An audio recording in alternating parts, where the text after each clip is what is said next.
Halo sahabat Skriptura, dalam video seri Renungan Skriptura kali ini kita akan melihat secara bersama bagian dari kitab suci yang terdapat di dalam Ayub pasal yang pertama ayat yang ke-20 sampai 22, kemudian pasal yang kedua ayat 1 sampai 2. Kita akan melihat 3 kata kunci dari bahasa Ibrani yang menolong kita untuk memahami bagaimana Ayub merespon situasi yang sangat tidak mudah.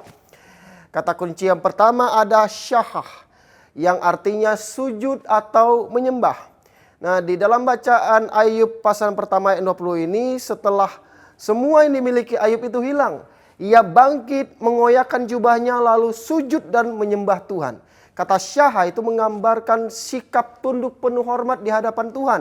Ini menunjukkan bahwa penyembahan Ayub tidak bergantung pada keadaan. Bahkan dalam kehilangan, ia tetap datang kepada Tuhan dengan sikap yang benar. Kemudian ada kata kunci yang kedua yaitu barah, yang artinya memberkati. Nah, di dalam pasal yang pertama ayat 21 ini Ayub berkata bahwa nama Tuhan tetap diberkati. Kata barak berarti mengucapkan berkat atau memuliakan.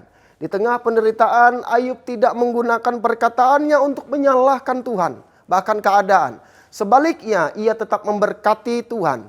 Ini menegaskan bahwa sikap hati Ayub tetap terarah kepada Tuhan, bukan pada keadaannya. Dan kita akan masuk ke dalam kata kunci yang ketiga ada hitiatsef, yang artinya berdiri atau menempatkan diri. Di dalam bacaan Ayub pasal yang kedua ayat yang pertama ini, para anak Tuhan itu datang untuk menempatkan diri di hadapan Tuhan. Dan iblis juga datang di antara mereka. Kata hitiatsef itu menunjukkan posisi berdiri dalam suatu hadirat secara resmi. Melalui kata ini, teks memperlihatkan bahwa ada realitas lain yang tidak terlihat oleh Ayub.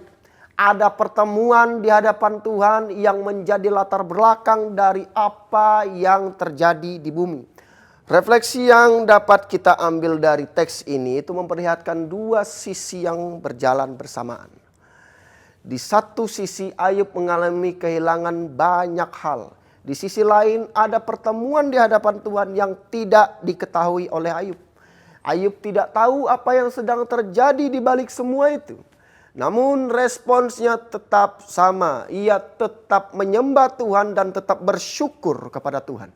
Teks ini juga menegaskan bahwa Ayub tidak berdosa dengan apa yang ia katakan.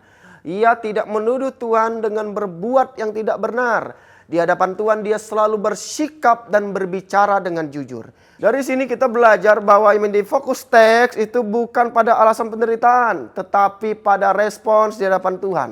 Ayub menunjukkan bahwa seseorang yang masih merespons Tuhan dengan benar, meskipun tidak mengalami seluruh peristiwa yang terjadi, kiranya melalui teks ini kita dapat belajar untuk memiliki respons yang benar di hadapan Tuhan. Bahkan ketika di situasi yang kita tidak pahami. Terima kasih sudah menyimak video ini sampai selesai. Tuhan Yesus memberkati.